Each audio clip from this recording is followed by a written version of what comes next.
Hello दोस्तों, कैसे हैं आप सभी। आशा करते हैं आप बहुत अच्छे होंगे। दोस्तों, आज के इस वीडियो में हम देखेंगे 9वीं असाइनमेंट का लेसन 4 यानी चैप्टर हमारा चौथा होगा, जो कि बेसिक इलेक्ट्रिकल प्रैक्टिस से लिया गया है। ठीक है, तो आप लोग वीडियो को ज़्यादा ज़्यादा फॉरवर्ड करें। जैसा कि आप जानते हैं, यह सीरीज जो है 9वीं असाइनमेंट का जितना भी ITI इलेक्ट्रीशियन का क्वेश्चन है, उसको हम बारी बारी से लेसन वाइज हम कवर करा रहे हैं।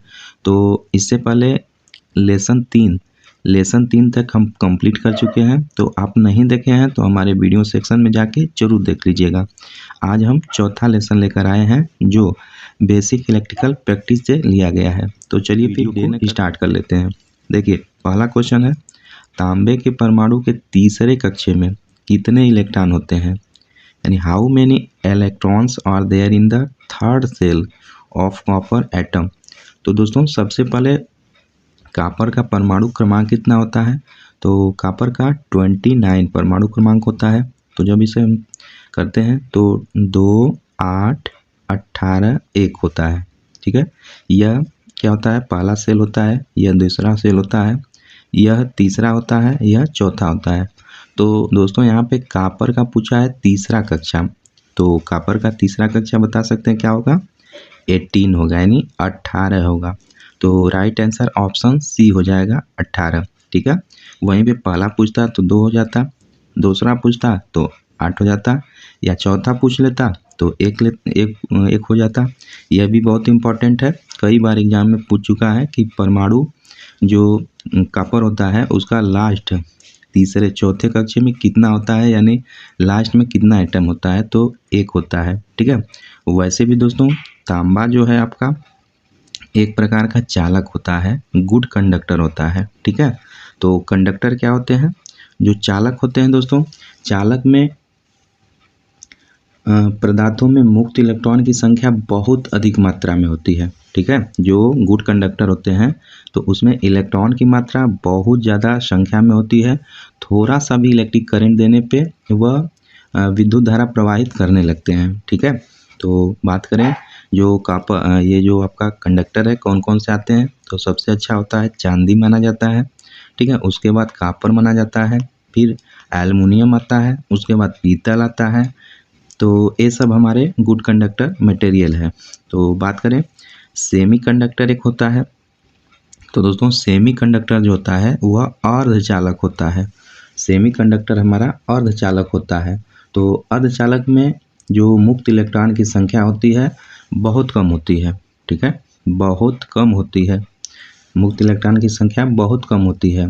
तो इसमें हम विद्युत क्षेत्र अगर लगाते हैं तो सूक्ष्म धारा प्रवाहित होती है। ठीक है, इसके बीच जब हम विद्युत क्षेत्र लगाते हैं तो बहुत सूक्ष्म धारा प्रवाहित होती है। तो यह रहा सेमी कंडक्टर। अब बात करें इंसुलेटर में कुचालक। तो कुचालक दोस्तों, इसमें विद्युत धारा बिल्कुल नहीं प्रवाहित होती है। ठीक है, ये सेमी कंडक्टर की बात करें तो एग्जाम्पल आपका जर्मेनियम और सिलिकॉन मेन होता है। ठीक है, और इंसुलेटर में जो है विद्युत धारा बिल्कुल प्रवाहित नहीं होती है। तो इसका इंसुलेटर का एग्जाम्पल लें तो आपका जितना भी ग्लव्स हो गया रबड़ वाला, उसके बाद पोर्सेलिन हो गया, माइका हो गया, ठीक है, प्लास्टिक हो गया, तो ये सब जितने पदार्थ होते हैं उसमें विद्युत धारा बिल्कुल प्रवाहित नहीं होती है। तो इसलिए वह इंसुलेटर यानी कुचालक बोले जाते हैं। तो ये सब एक्स्ट्रा फैक्ट आप जरूर याद रखेंगे। यहाँ का तांबे का परमाणु के तीसरे कक्षा में पूछा है, तो ऑप्शन सी हो जाएगा 18। प्रश्न अगला है, अर्धचालक पदार्थ कौन सा है, बीच ऑफ द सेमीकंडक्टर मटेरियल। देखिए, पूछ दिया क्वेश्चन, यूरेका है, एबोनाइट है, मैग्नीन है, जर्मेनियम है। तो दोस्तों, आपका जर्मेनियम जो है क्या है, अर्धचालक पदार्थ है। ठीक है, जर्मेनियम का जो होता है परमाणु क्रमांक 32 होता है। इसके बाहरी कक्षा में 4 इलेक्ट्रॉन होते हैं। ठीक है, ये भी याद रखेंगे। और सिलिकॉन जो होता है इसका 14 होता है। इसके भी बाहरी कक्षा में 4 इलेक्ट्रॉन होते हैं। तो ये सब आप याद रखेंगे। 1 से जो 3 तक होता है वह कंडक्टर होता है। 4 जो होता है बाहरी कक्षा में वह सेमीकंडक्टर होता है। 4 से अधिक बाहरी कक्षा में जो इलेक्ट्रॉन होते हैं वह इंसुलेटर बोला जाता है। तो इससे भी आप याद रख सकते हैं। तो यहाँ पूछा है अर्धचालक पदार्थ कौन सा है, तो ऑप्शन डी हो जाएगा, जर्मेनियम आपका अर्धचालक पदार्थ है। ठीक है, ऑप्शन डी बिल्कुल सही हो जाएगा। प्रश्न अगला है, नियॉन ध्रुवता संकेतक का एसी आपूर्ति जांचते समय संकेत क्या होता है। ठीक है, which is the indication of neon polarity indicator use for checking AC supply. पहला है बोथ इलेक्ट्रोड विल ग्लो, यानी दोनों इलेक्ट्रोड जलते हैं। दूसरा है केवल एक इलेक्ट्रोड जलते हैं। तीसरा दोनों इलेक्ट्रोड चमकते हैं। चौथा एक इलेक्ट्रोड जलेगा और दूसरा चमकेगा। तो दोस्तों जो नियॉन ध्रुवता के संकेतक का एसी आपूर्ति जांचते समय जो संकेत होता है वह दोनों इलेक्ट्रोड जलते हैं। ठीक है, राइट आंसर ऑप्शन ए हो जाएगा। इसमें जो है दोनों इलेक्ट्रोड जलते हैं, तो ऑप्शन ए बिल्कुल सही हो जाएगा। प्रश्न अगला है, 500 वाट के लैंप को 5 घंटे जलाने पर विद्युत ऊर्जा की खपत को यूनिट में निकालिए। यह देखिए बहुत इंपॉर्टेंट क्वेश्चन है। तो यूनिट में निकालने का दोस्तों फार्मूला जो होता है यूनिट या KWH बराबर P इंटू आवर बटा के 1000। इस फार्मूले को आप लिख लीजिएगा। इस पे जितने भी यूनिट में पूछता है ये सभी क्वेश्चन आपका सोल्व हो जाएंगे। तो यहाँ पे P अर्थात पावर है, तो पावर दे दिया कितना 500 वाट दे दिया है, और आवर H का मतलब आवर है, आवर कितना दिया है 5 घंटे दे दिया है। तो 500 गुणे 5 बटा के 1000, इसको बस सॉल्व कर लेते हैं। तो 500 गुणे 5 बटा के 1000, तो 2 शून्य से 2 शून्य कट जाएगा, ऊपर हो जाएगा 25, नीचे 10 है, भाग करेंगे 2.5 यूनिट आ जाएगा। कितना आ जाएगा 2.5 यूनिट हो जाएगा। तो राइट आंसर क्या हो जाएगा, ऑप्शन डी हो जाएगा 2.5 यूनिट। दोस्तों यूनिट जितना भी निकालने होता है तो इसका फार्मूला आप रट लीजिएगा P इंटू H बटा 1000। इस पर जितना भी क्वेश्चन आपका यूनिट से रिलेटेड पूछेगा यह सभी सॉल्व हो जाएगा। तो यहाँ पे राइट आंसर ऑप्शन डी हो जाएगा 2.5 यूनिट। प्रश्न अगला देख लेते हैं, 100 वाट ऑब्लिक 250 वोल्ट से रेटेड बल्ब के गर्म प्रतिरोध का मान क्या होगा। ठीक है, तो गर्म प्रतिरोध का मान पूछा है, यानी R रेजिस्टेंस का मान पूछा है। तो दोस्तों फार्मूला होता है पावर का P बराबर VI बराबर V²/R बराबर I²R।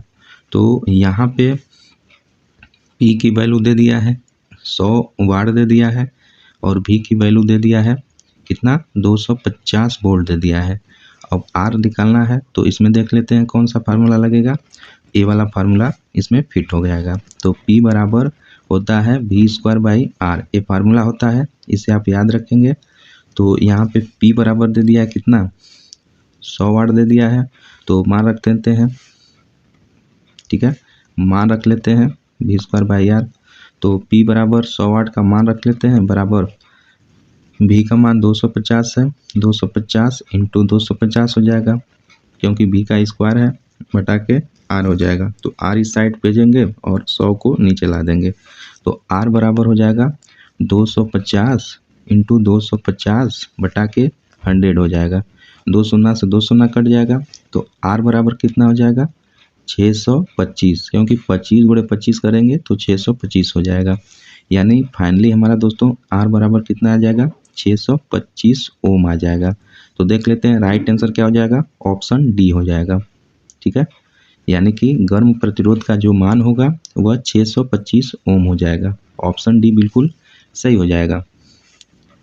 प्रश्न अगला है, कौन सा नियम कहता है कि बंद विद्युत परिपथ में लगाया गया वोल्टेज, ठीक है, वोल्टेज पाथ के योग के बराबर होता है।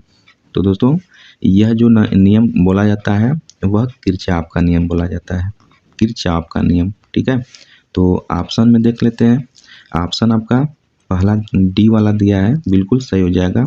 किरचॉफ का वो भी सेकेंड लॉ बोला जाता है। ठीक है, किरचॉफ का फर्स्ट लॉ क्या होता है, तो किरचॉफ का फर्स्ट लॉ इनकमिंग करंट बराबर आउटगोइंग करंट होता है, ठीक है।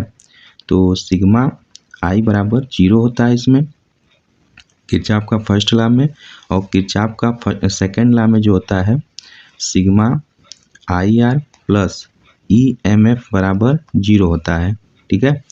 यानी कि बंद विद्युत परिपथ में लगाया गया वोल्टेज पाथ के योग के बराबर होता है, ठीक है ना।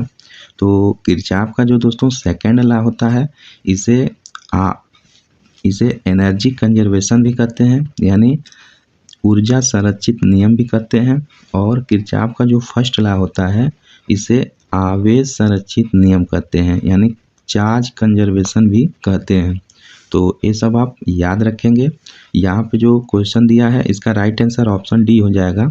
यह बंद विद्युत परिपथ में लगाया गया वोल्टेज जो वोल्टेज पाथ के बराबर होता है, यह किरचॉफ का सेकेंड लॉ कहलाता है। बात करें दोस्तों लॉ ऑफ रेजिस्टेंस, तो लॉ ऑफ रेजिस्टेंस जो होता है आर बराबर रो एल बाई ए, ठीक है। ये लॉ ऑफ रेजिस्टेंस होता है, यह भी बहुत इंपॉर्टेंट फार्मूला होता है। जहाँ आर रेजिस्टेंस होता है मात्रक ओम में, और रो प्रतिरोधकता होती है रेजिस्टिविटी, इसका मात्रक ओम मीटर होता है, और एल का मात्रक मीटर होता है लंबाई, और A cross section area metre square में होती है। तो इसको भी आप याद रखेंगे। और पहला दिया है ओम का नियम, तो यह बहुत ही इम्पोर्टेंट है, वेरी वेरी वेरी इम्पोर्टेंट है। ओम का नियम V बराबर आई आर होता है, या आर बराबर V बटे आई होता है, ठीक है। ओम का नियम जहाँ आपका आर रेजिस्टेंस होता है, V वोल्टेज होता है, और आई करंट होता है, ठीक है। तो ओम का नियम जो दोस्तों होता है, यदि physical quantity and temperature constant हो तो वोल्टेज जो है आई के समानुपाती होता है, ठीक है। यही जब समानुपाती टूटता है तो आर एक कांस्टेंट आता है ओम के नियम में। तो ये सब बात आप याद रखेंगे। तो यहाँ पे क्वेश्चन का राइट आंसर ऑप्शन डी हो जाएगा। प्रश्न अगला है हमारा 200 वाट ऑब्लिक 240 वोल्ट के दो लैंप 240 वोल्ट आपूर्ति से श्रेणी में जुड़े हुए हैं, तो कुल शक्ति ज्ञात कीजिए। दोस्तों इसमें कुल शक्ति ज्ञात करना है। देखिए ये दो आपके लैंप हैं, ठीक है, दो लैंप हैं, और प्रत्येक लैंप कितना का है 200 वाट ऑब्लिक 240 वोल्ट का है। यह भी 200 वाट ऑब्लिक 240 वोल्ट का है, और मेन सप्लाई कितना जुड़ा है 240 वोल्ट, ठीक है। दोस्तों जब नीचे यह सेम रहे और 240 जो उसमें दे रहे हैं वो सेम रहे, तो क्या करते हैं श्रेणी क्रम में जो पावर जब निकालते हैं तो इसका क्या कर देते हैं हम 1/P1 प्लस 1/P2 कर देते हैं, ठीक है। याद रखेंगे जब श्रेणी क्रम में जुड़े हैं और वोल्टेज रेटिंग जितना सप्लाई है उतना आपूर्ति दोनों में अगर समान है तो हम क्या कर देते हैं P का समांतर में P को कर देते हैं, पावर को समांतर में कर देते हैं। तो मान निकाल लेते हैं, तो P बराबर हो जाएगा P1 P2 बटा P1 प्लस P2 हो जाएगा। तो P1 का मान क्या है, P1 का मान क्या है 200 है, P2 का मान भी 200 है, बटा के P1 प्लस P2 यानी 2 2 400, 2 शून्य से 2 शून्य कैंसिल हो जाएगा, 2 से 2 कैंसिल हो जाएगा, 2 दूनी 4 हो जाएगा, और 2 से 2 हो जाएगा, यानी 100 वाट हो जाएगा, ठीक है। 100 वाट हो जाएगा, किसका P की वैल्यू हो जाएगी। दोस्तों यही समांतर क्रम में होता तो P को हम जोड़ लेते हैं, ठीक है। अगर यह सेम रहता है, यहाँ पे श्रेणी में दिया है तो इसे हम पैरेलल में कर लेते हैं, ठीक है। तो इसको आप याद रखेंगे, राइट आंसर ऑप्शन आपका बी हो जाएगा, 100 वाट हो जाएगा। दोस्तों अगर नहीं समझ में आया है तो एक बार फिर से आप वीडियो पॉज करके रिवर्स करके जरूर देख लीजिएगा। फिर भी नहीं समझ में आएगा तो कमेंट बॉक्स में हमें मैसेज कर दीजिएगा, एक अलग से इस पर वीडियो बना देंगे, ठीक है। इसका राइट आंसर ऑप्शन बी हो जाएगा। प्रश्न अगला है, यदि 3 प्रतिरोध R1 R2 R3 समांतर परिपथ में जुड़े हो तो कुल प्रतिरोध ज्ञात कीजिए। तो देखिए दोस्तों प्रतिरोध का जो कनेक्शन होता है वह दो प्रकार से होता है। पहला जो होता है श्रेणी क्रम होता है, दूसरा जो होता है समांतर क्रम होता है, ठीक है। तीसरा भी होता है श्रेणी समांतर। तो यहाँ हम देखेंगे श्रेणी क्रम, समांतर क्रम। तो दोस्तों प्रतिरोध का जब श्रेणी क्रम होता है तो इसमें दो या दो से अधिक रेजिस्टेंस को हम सीरीज क्रम में जोड़ देते हैं। तो इसका टोटल जो रेजिस्टेंस होता है R1 प्लस R2 हो जाता है, ठीक है, श्रेणी क्रम का। वहीं बात करें समांतर क्रम, तो दो या दो से अधिक प्रतिरोध को हम समांतर क्रम में जोड़ देते हैं, ठीक है। ये R1, R2, R3 हो जाता है। तो समांतर क्रम में 1/RT बराबर 1/R1, 1/R2, 1/R3, ठीक है। या इसको RT बराबर 1/R1 plus 1/R2 plus 1/R3 लिख सकते हैं, ठीक है। जैसा कि इसमें आपका ऑप्शन डी दिया है, RT बराबर 1/1/R1 देख सकते हैं, 1/R1 और 1/R2, 1/R3 दिया है। तो राइट आंसर यहाँ पे क्या हो जाएगा, ऑप्शन डी हो जाएगा। जो R1, R2, R3 समांतर में जुड़े हैं तो कुल प्रतिरोध जो होगा RT बराबर 1/R1 plus 1/R2 plus 1/R3 हो जाएगा। राइट आंसर ऑप्शन डी हो जाएगा। दोस्तों बात करें श्रेणी क्रम, जो श्रेणी क्रम सीरीज क्रम होता है उसमें करंट का मान हमारा समान होता है ना। जो परिपथ होता है इसमें करंट का मान हमारा समान होता है, जो इसमें रेजिस्टेंस में होगा वही इसमें भी करंट का मान होगा। वहीं बात करें समांतर क्रम में, तो समांतर क्रम में दोस्तों वोल्टेज का मान समान होता है और करंट का मान हमारा अलग अलग होता है। और सीरीज में क्या होता है, करंट का मान समान होता है और वोल्टेज का मान हमारा अलग अलग होता है। तो इसको भी आप जरूर याद रखेंगे। यहाँ पे राइट आंसर ऑप्शन डी हो जाएगा। प्रश्न अगला है, ओम मीटर का पाठ्यांक खुले हुए R2 प्रतिरोध में क्या होगा। तो दोस्तों यहाँ पे जो R2 प्रतिरोध दिखाया गया है ओपन है, तो इसका मान क्या होगा यही हमसे पूछ रहा है। तो यहाँ पे जो दोस्तों हो जाएगा R2 का जो यहाँ पे देख सकते हैं ओम मीटर लगा हुआ है, तो यहाँ पे ओपन है, तो यही पूछा है कि R2 प्रतिरोध का मान क्या होगा। तो दोस्तों राइट आंसर ऑप्शन बी हो जाएगा, अनंत पाठ्यांक पर संकेत देगा, ठीक है। यह जो R2 है, R2 हमारा यह इनफिनिट पे संकेत देगा। राइट आंसर क्या हो जाएगा, ऑप्शन बी हो जाएगा, अनंत मान पर संकेत देगा, ठीक है। प्रश्न अगला है,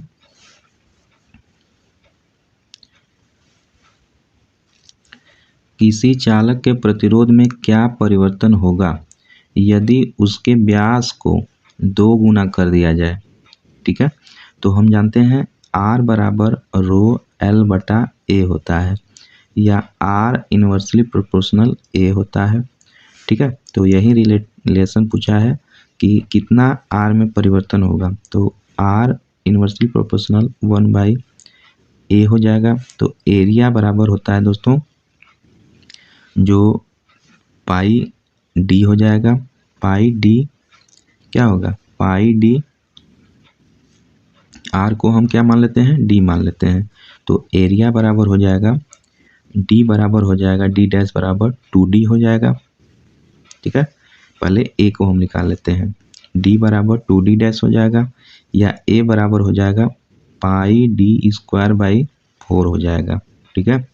तो 4 हो जाएगा या फिर 4A हो जाएगा, 4A हो जाएगा। तो यहाँ पे R जो है इन्वर्सली प्रोपोर्शनल हो जाएगा, 4A हो जाएगा, ठीक है। यानी कि 4 गुना क्या होगा, कम हो जाएगा, ठीक। ये बढ़ेगा तो ये घट जाएगा। तो राइट आंसर ऑप्शन बी हो जाएगा, decrease to 4 times, decrease to 4 times, ठीक है। 4 गुना तक कम हो जाएगा।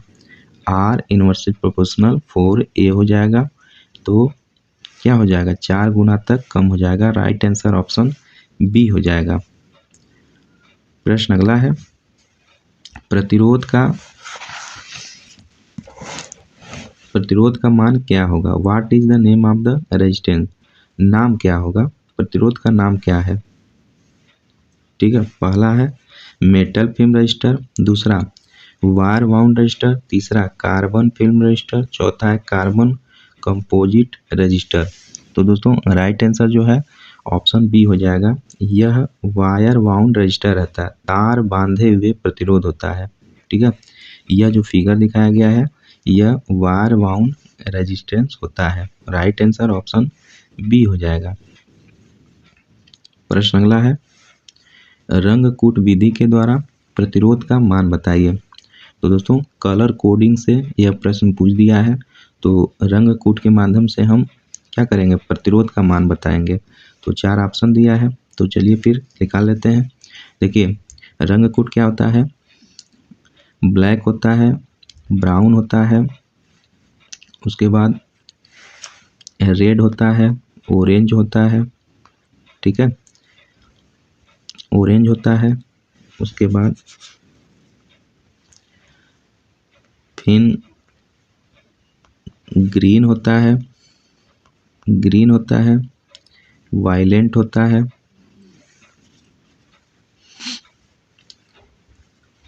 वायलेंट हो गया, और ग्रे हो गया, वाइट हो गया। इस प्रकार 0 से लेके 9 तक के सभी रंग कोड होते हैं। ठीक है, 0 से लेके 9 तक रंग कोड होते हैं। दोस्तों इसमें हम ऑलरेडी वीडियो बना चुके हैं, तो आप नहीं देखे हैं तो हमारे प्लेलिस्ट में जाइए या फिर वीडियो सेक्शन में जाके ज़रूर देख लीजिएगा। तो यहाँ पे रेड का क्या होगा, 0, ब्राउन ब्लैक का 0 हो गया, ब्राउन का 1 हो गया, बीबी रॉय आर का 2 हो गया। तो क्या हो जाएगा, 2 हो जाएगा रेड का, तो रेड का 2 हो गया। उसके बाद ब्लू का क्या होगा, तो ब्लू का देख लेते हैं, बी बी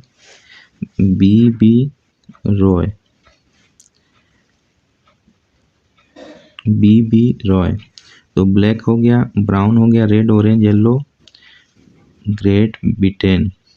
तो येलो के बाद ग्रीन हो जाएगा, यानी 0 1 2 3 4 5। ठीक है, 4 5 हो जाएगा, 5 1 6 हो जाएगा, शायद 5 1 6 हो जाएगा। ठीक है, तो 6 हो जाएगा किसका, ब्लू का 6 हो जाएगा। तो कितना, 2 6 हो गया। और उसके बाद क्या दिया है, उसके बाद दिया है ऑरेंज दिया है। तो ऑरेंज दिया है, तो ऑरेंज मल्टीप्लायर है, तो ऑरेंज का क्या होता है, 10 पावर 3 होता है। ठीक है, यानी 2 6 इंटू 10 पावर 3 हो जाएगा, प्लस माइनस सिल्वर दिया है यानी 10% दे दिया है। तो दोस्तों आपका राइट आंसर क्या हो जाएगा, 26 × 10⁻³ प्लस माइनस 10 हो जाएगा। तो ऑप्शन कौन हो जाएगा, 23 26, ऑप्शन बी बिल्कुल सही हो जाएगा। ठीक है, ऑप्शन बी सही हो जाएगा। 26 इंटू 10 पावर 3 वाट प्लस माइनस, यहाँ दोस्तों वाट की जगह ओम रहना चाहिए, है ना। प्रतिरोध का मान बताना है तो वाट नहीं ओम होना चाहिए। ओम प्लस माइनस 10% हो जाएगा। राइट आंसर ऑप्शन बी हो जाएगा। दोस्तों सबसे पहले कलर कोडिंग निकालने के लिए आपको कलर की वैल्यू याद होनी चाहिए। जैसे एक ट्रिक होता है B B Roy, great Britain, very good wife. ठीक है, इस प्रकार आपका एक कलर कोड का जो ट्रिक होता है, बी का मतलब ब्लैक होता है, बी का मतलब ब्राउन होता है, आर का मतलब रेड होता है, ओ का मतलब ऑरेंज होता है, वाई का मतलब येलो होता है, जी का मतलब ग्रीन होता है, बी का मतलब ब्लू होता है, और बी का मतलब वायलेंट होता है, फिर जी का मतलब ग्रे होता है, डब्लू का मतलब वाइट होता है। तो इस प्रकार आप कोड के माध्यम से इस कलर कोड को आसानी से निकाल सकते हैं। यह ट्रिक बहुत ही बेहतरीन ट्रिक है। उसके बाद 0 1 2 ये कर लेंगे, मल्टीप्लायर फिर लिख देंगे। 0 है तो 10 पावर 0, 1 है तो 10 पावर 1, इस तरह मल्टीप्लायर। तो इस पर हम सेपरेट वीडियो दोस्तों बनाए हैं, तो आप लोग जरूर जाके वहाँ से देख लीजिएगा। ऑप्शन 20 सही हो जाएगा, 26 into 10 power 3 ohm plus minus 10%। Right answer option B हो जाएगा। प्रश्न अगला है, ओम मीटर को और एक ही क्रम में, ओम मीटर को किसमें पूछा है, ओम मीटर को और एक ही क्रम में क्यों समंजित किया जाता है। Why the ohm meter is graduate with non linear scale, क्यों रखा जाता है। पहला दिया है ऑप्शन, पहला क्या ऑप्शन दिया है, वोल्टेज प्रतिरोध के समानुपाती होता है। दूसरा है धारा प्रतिरोध के व्युत्क्रमानुपाती होती है। तीसरा प्रतिरोध धारा के वर्ग के व्युत्क्रमानुपाती होती है।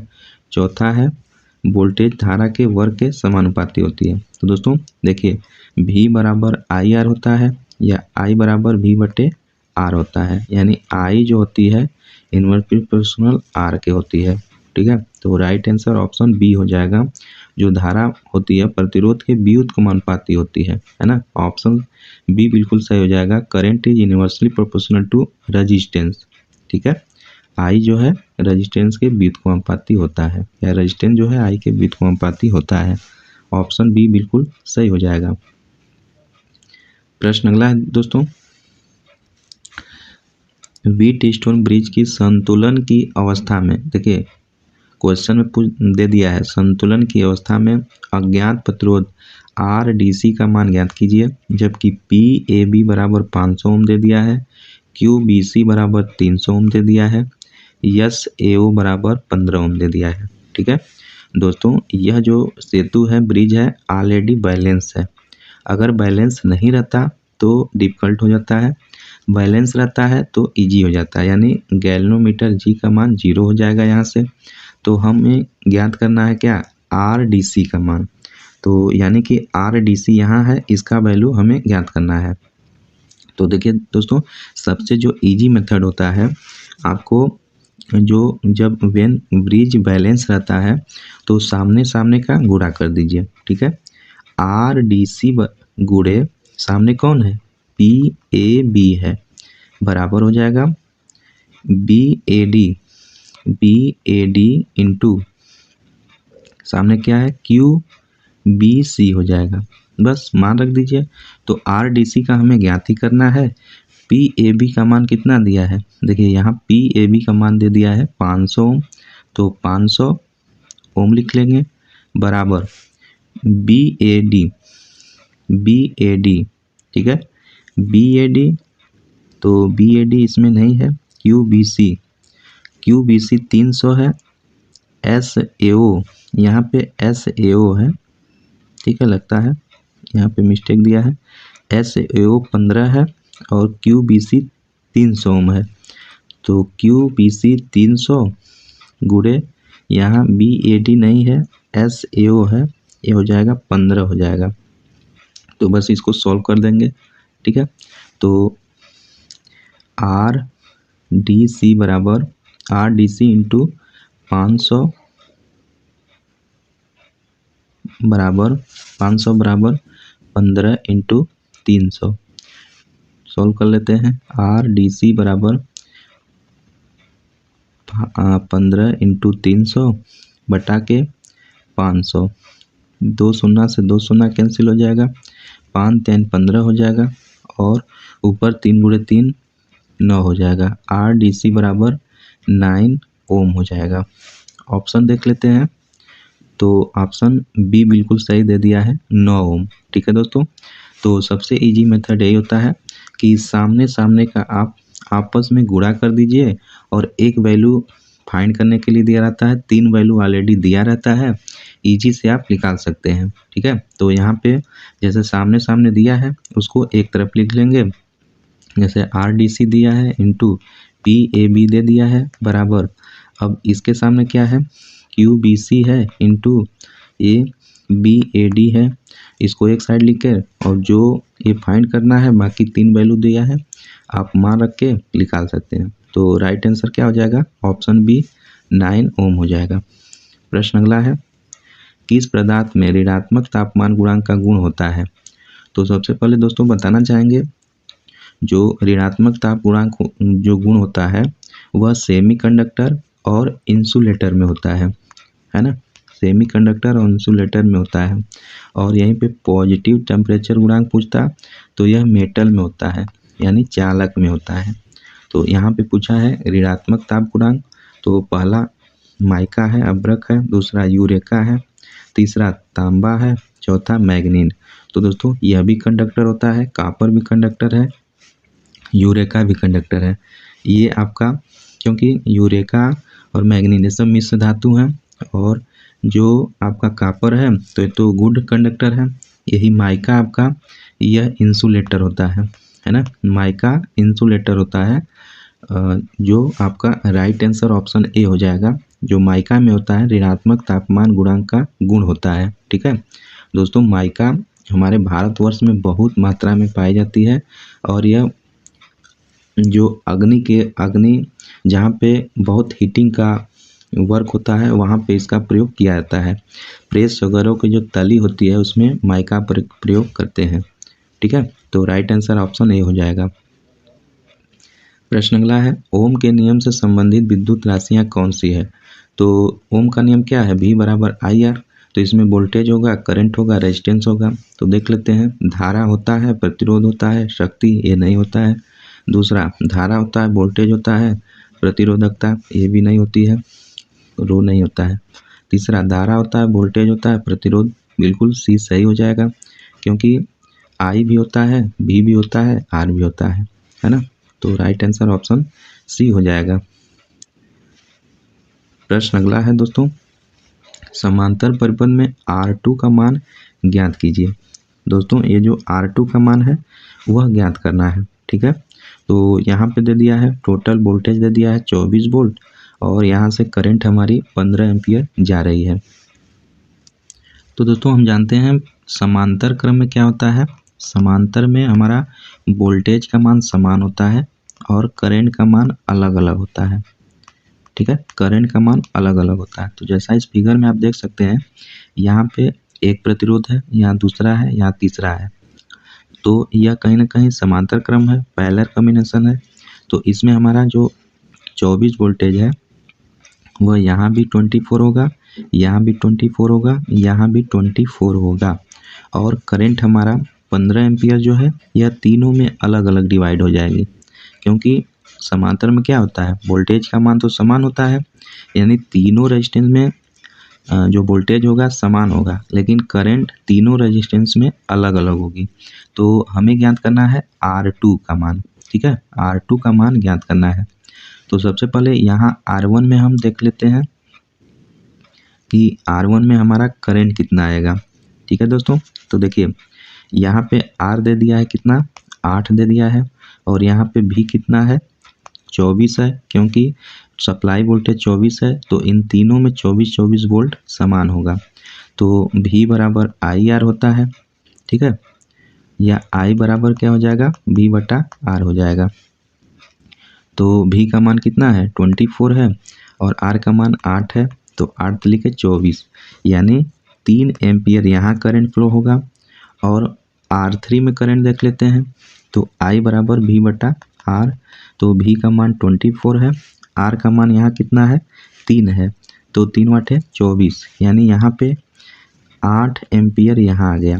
तो दोस्तों 8 एम्पियर यहाँ आ गया, और R1 में कितना आ गया, 3 एम्पियर। तो 8 3 11 हो गया। तो जब 11 हो गया, 11 एम्पियर, तो टोटल 15 एम्पियर है। तो हम क्या करेंगे, 15 एम्पियर में से 11 एम्पियर को माइनस कर देंगे, तो 4 एम्पियर आ जाएगा, है ना। तो R2 में होगा कितना, 4 एम्पियर आ जाएगा, है ना। R2 में कितना आ जाएगा, यहाँ पे 4 एम्पियर हो जाएगा। तो दोस्तों जब R2 में 4 एम्पियर हो जाएगा, तो मान पूछा है क्या, R2 का मान पूछ लिया है। तो यहाँ पे जो 4 एम्पियर हो जाएगा, उसके बाद V बराबर IR या R बराबर V बाई I। तो R2 का मान ज्ञात करना है। तो टोटल वोल्टेज कितना है, 24 है। ठीक है, I का मान इसमें कितना आया है, 4 एम्पियर आया है, 4 एम्पियर आया है। तो अब क्या करेंगे, भाग कर देंगे, तो 6 चौके 24, यानी 6 ओम आ जाएगा। R2 का मान कितना आ जाएगा, 6 ओम आ जाएगा। ठीक है, तो दोस्तों इस प्रकार किसी भी परिपथ में आपको प्रतिरोध का मान या करंट का मान, उसमें प्रवाहित होने वाली धारा का मान पूछे, तो आप इजी से निकाल दीजिएगा। यहाँ पे अगर R2 में पूछता प्रतिरोध धारा कितनी प्रवाहित होगी तो 4 एम्पियर हो जाएगा। यहीं पूछ दिया R2 का मान तो 6 ओम आ जाएगा। तो आप ऑप्शन में देख लीजिए, राइट आंसर ऑप्शन सी हो जाएगा, 6 ओम आ जाएगा, है ना। किसी में भी करंट का मान पूछ लेता आप इजी से निकाल सकते थे। यहीं इसमें करंट कितना था, 3 एम्पियर था, इसमें आया 8 एम्पियर आया, और इसमें कितना आ जाएगा 4 एम्पियर। तो सभी को जोड़ेंगे तो 15 एम्पियर आ जाएगा, जैसा कि यहाँ से 15 एम्पियर फ्लो हो रहा है ना। और वोल्टेज का मान तो सभी में समान ही है। तो इस प्रकार आप सोल्व कर लीजिएगा, ऑप्शन सी बिल्कुल सही हो जाएगा। प्रश्न अगला है, एक शाखा खुली होने पर समांतर परिपथ में क्या प्रभाव होगा। दोस्तों, एक शाखा खुली होने पर समांतर परिपथ में क्या प्रभाव होता है। पहला, धारा समान बनी रहेगी। दूसरा, पूरा परिपथ कार्य नहीं करेगा। तीसरा, उस शाखा में धारा नहीं बहेगी। दोस्तों, ऑप्शन सी बिल्कुल सही बोल रहा है, समांतर क्रम है। तो समांतर क्रम में जब, यही बोल रहा है, समांतर क्रम में जब एक शाखा जब खुली रहती है, ठीक है, समांतर क्रम में जब एक शाखा खुली रहती है, यानी कि ए शाखा को हम खोल देते हैं, तो बाकी क्या होगा, इन दोनों शाखा में तो हमारा करंट फ्लो होता रहेगा। तो यही आपका ऑप्शन सी सही हो जाएगा, उस शाखा में धारा नहीं बहेगी। बिल्कुल सही है, जो खुला रहेगा उसमें धारा नहीं बहेगी, बाकी तो सभी में बहेगी धारा, है ना। तो इसलिए आपका राइट आंसर ऑप्शन सी हो जाएगा कि बस उस परिपथ में धारा नहीं बहेगी, बाकी सब में धारा बहेगी। तो यही पूछा है कि एक शाखा खुली होने पर समांतर परिपथ में क्या होगा, तो उस शाखा में धारा नहीं बहेगी। ऑप्शन सी बिल्कुल सही हो जाएगा, ठीक है। यही दोस्तों, अगर क्या होता, अगर श्रेणी क्रम होता तो श्रेणी क्रम में पूरा सभी में धारा नहीं बहती, ठीक है। ये समांतर पूछा, समांतर में सेपरेटली जिसमें ओपन है उसमें धारा नहीं बहेगी। प्रश्न अगला है, प्रतिरोधकता का क्या इकाई है। देखिए, ये बहुत इंपॉर्टेंट है, रेजिस्टिविटी रो से दर्शाते हैं। इसका जो मात्रक होता है ओम मीटर होता है ना। तो राइट आंसर क्या हो जाएगा, ऑप्शन सी हो जाएगा, ओम मीटर, ठीक है। ऑप्शन सी बिल्कुल सही हो जाएगा। प्रश्न अगला है, सर्किट ब्रेकरों में आर्क समान सुरक्षा के लिए किस प्रकार के प्रतिरोध का उपयोग किया जाता है। पहला दिया है वेरेस्टर दिया है, दूसरा सेंसिस्टर, तीसरा थर्मिस्टर, चौथा लाइट डिपेंडेंट रेजिस्टेंस।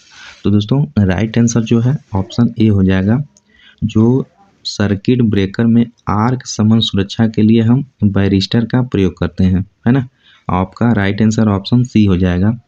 दोस्तों, जो LDR होता है वह लाइट डिपेंडेंट रजिस्टर होता है, वह इस समय स्ट्रीट लाइट वगैरह में बहुत ज़्यादा मात्रा में प्रयोग किया जा रहा है, ठीक है। तो ऑप्शन ए बिल्कुल सही हो जाएगा, वायरिस्टर का प्रयोग सर्किट ब्रेकर में आर्क समान यानी आर्क क्विंचिंग में प्रोटेक्शन के लिए प्रयोग किया जाता है, ये सही हो जाएगा। प्रश्न अगला है, रंगकूट से है, रंगकूट विधि द्वारा प्रतिरोध का मान ज्ञात करिए। देखिए, R है तो R का कितना होता है, 2 होता है। ग्रीन है तो BB रॉय, ग्रेट ब्रिटेन, ठीक है, ग्रेट ब्रिटेन। तो इसका 0 हो जाएगा, ब्लैक का 1 हो जाएगा, 2 हो जाएगा, 3 हो जाएगा, 4 हो जाएगा, 5 हो जाएगा, यानी ग्रीन का 5 हो जाएगा। तो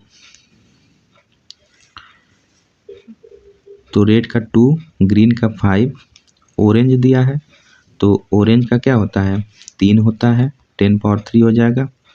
और प्लस माइनस कितना हो जाएगा, प्लस माइनस आपका कितना हो जाएगा,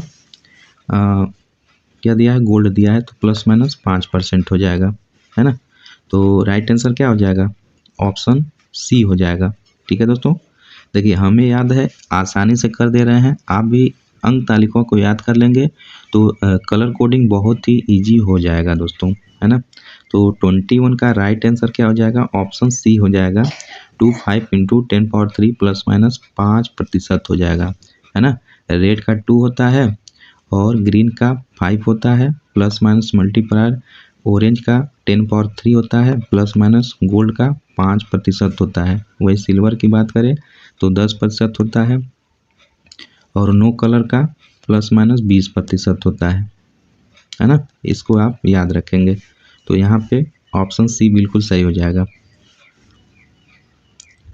प्रश्न अगला है, व्हीट स्टोन ब्रिज की संतुलन की अवस्था में अज्ञात प्रतिरोध RDC का मान ज्ञात कीजिए। तो फिर आपका बैलेंस है दोस्तों, बैलेंस है और RDC का मान ज्ञात करना है। तो सेम उसी प्रकार कर देंगे।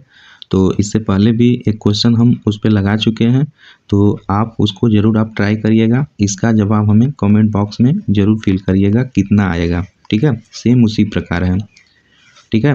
तो ऐसे भी चलिए प्रश्न अगला है, ये ऊपर वाला क्वेश्चन आपके लिए है ना। बताइए या कमेंट बॉक्स में कितना आंसर इसका आ रहा है। अगला प्रश्न है, श्रेणी परिपथ का क्या उपयोग होता है। Voltmeter connection, light circuit in home, shunt resistance in ammeter या multiplier resistance of voltmeter. तो दोस्तों राइट आंसर ऑप्शन डी हो जाएगा, जो multiplier resistance of voltmeter. Voltmeter में मल्टीप्लायर प्रतिरोध है ना, इसका जो आपका श्रेणी परिपथ का जो उपयोग होता है वह वोल्ट मीटर का मल्टीप्लायर में प्रतिरोध होता है। राइट आंसर ऑप्शन डी हो जाएगा। प्रश्न अगला है, श्रेणी परिपथ में खुले हुए प्रतिरोध पर क्या प्रभाव होगा। ठीक है, पहला प्रतिरोध खुले परिपथ में कोई प्रभाव नहीं होगा। दूसरा, खुले प्रतिरोध में पूर्ण परिपथ में धारा बहेगी। तीसरा, खुले परिपथ में दोनों ओर कुल आपूर्ति वोल्टेज दिखेगी। चौथा है, खुले प्रतिरोध के दोनों ओर कोई वोल्टेज नहीं दिखेगी। तो दोस्तों राइट आंसर ऑप्शन सी हो जाएगा, खुले परिपथ के दोनों ओर कुल आपूर्ति वोल्टेज दिखेगी।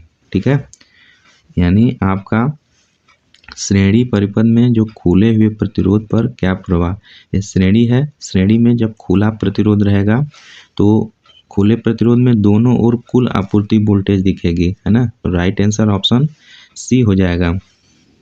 ठीक है दोस्तों, तो आज के लिए बस इतना ही। 25 क्वेश्चन है, इसके पार्ट 2 में हम आगे का जो भी क्वेश्चन है वह लेकर आएंगे। तो वीडियो आपको कैसा लगे हमें कमेंट बॉक्स के माध्यम से ज़रूर बताइएगा। अगर आप हमारे चैनल पर नए हैं तो सब्सक्राइब जरूर कर लीजिएगा और अपने सारे मित्र फ्रेंड सर्किल में फॉरवर्ड कर दीजिएगा। ITI से रिलेटेड जितने भी इलेक्ट्रीशियन के क्वेश्चन होते हैं, निर्मी असाइनमेंट से लेके जो भी इम्पोर्टेंट फैक्ट होते हैं, हम इस चैनल के माध्यम से लाते रहते हैं। तो चलिए फिर मिलते हैं नेक्स्ट वीडियो में। तब तक के लिए अपना ख्याल रखिए, मस्त रहिए, पढ़ाई करते रहिए। जय हिंद, जय भारत।